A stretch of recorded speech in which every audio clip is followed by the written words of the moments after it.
Bismillahirrahmanirrahim. Assalamualaikum warahmatullahi wabarakatuh. Jumpa kembali.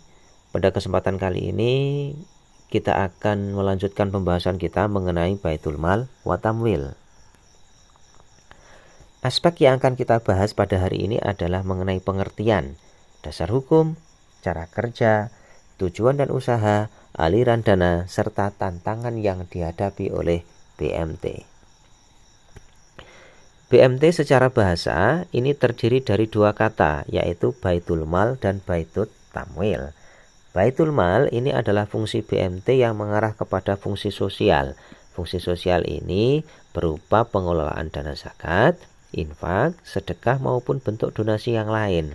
Ini nanti akan disalurkan untuk pemberdayaan ekonomi serta santunan fakir miskin dan juga bantuan pendidikan. Kalau fungsi BMT yang dari Baitul Tamwil ini adalah lebih mengarah kepada aspek bisnis. Ini nanti akan mendapatkan keuntungan. Keuntungan yang didapat dari BMT itu berupa profit loss sharing atau bagi hasil. Yang kedua yaitu berupa margin yang berasal dari akad jual beli.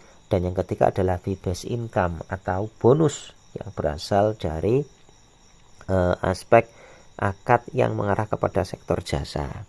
Nah, dari sekian itu, tujuan utama dari BMT itu adalah pengembangan usaha produktif dan usaha mikro kecil. Sehingga bisa kita definisikan bahwa BMT atau Baitul Mal wa Tamwil itu merupakan lembaga keuangan mikro syariah yang bertujuan untuk membantu pemberdayaan ekonomi masyarakat, terutama masyarakat di kalangan menengah ke bawah. Tentu ini dengan pendekatan dan pola prinsip-prinsip syariah. Berikutnya adalah mengenai tujuan dan usaha BMT.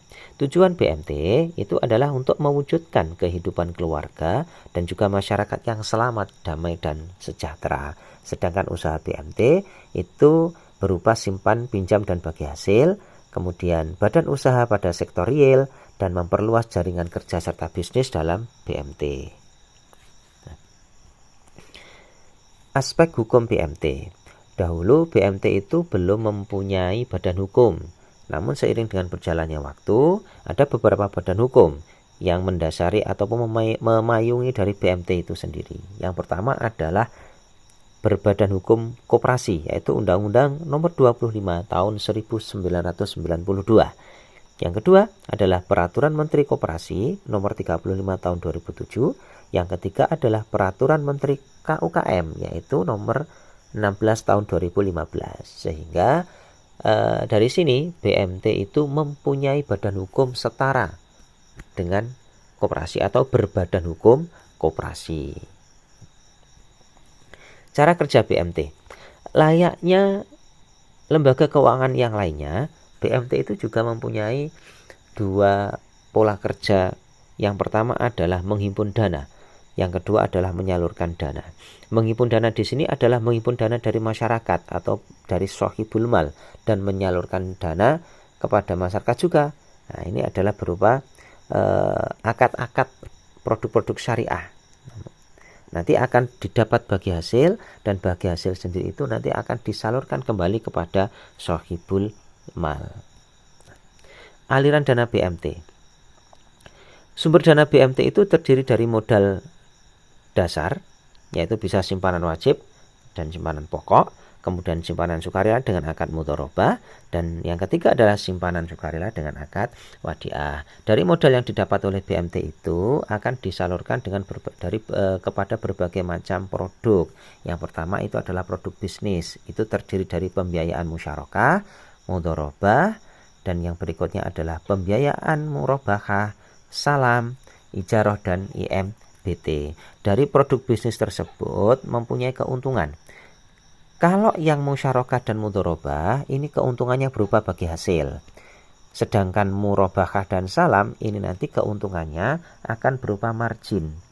Dan ijarah serta IMBT ini nanti akan berupa jasa.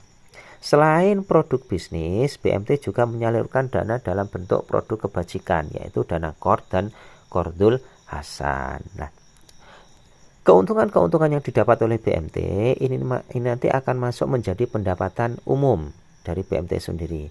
Akan digunakan untuk biaya operasional.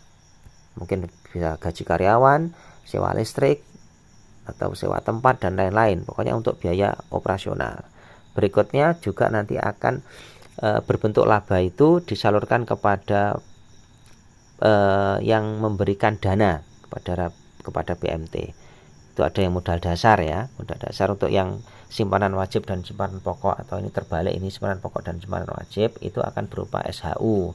Kemudian bagi yang mereka mempunyai simpanan sukarela dengan akad mudharabah, ini akan mendapatkan bagi hasil, dan yang simpanan sukarela dengan akad wadiah ini akan mendapatkan berupa bonus. Nah, BMT seiring dengan perkembangan zaman tentu saat ini mempunyai banyak tantangan, utamanya di era modern. Yang paling mendasar itu adalah tantangan digitalisasi. Banyak BMT ini yang belum mengadopsi teknologi sehingga masih kalah dengan persaingannya itu dengan vintage itu. Yang kedua adalah keterbatasan SDM. Banyak tenaga BMT itu yang belum terampil dan belum mengerti mengenai akad-akad syariah. Yang paling berikutnya adalah itu mengenai modal dasar.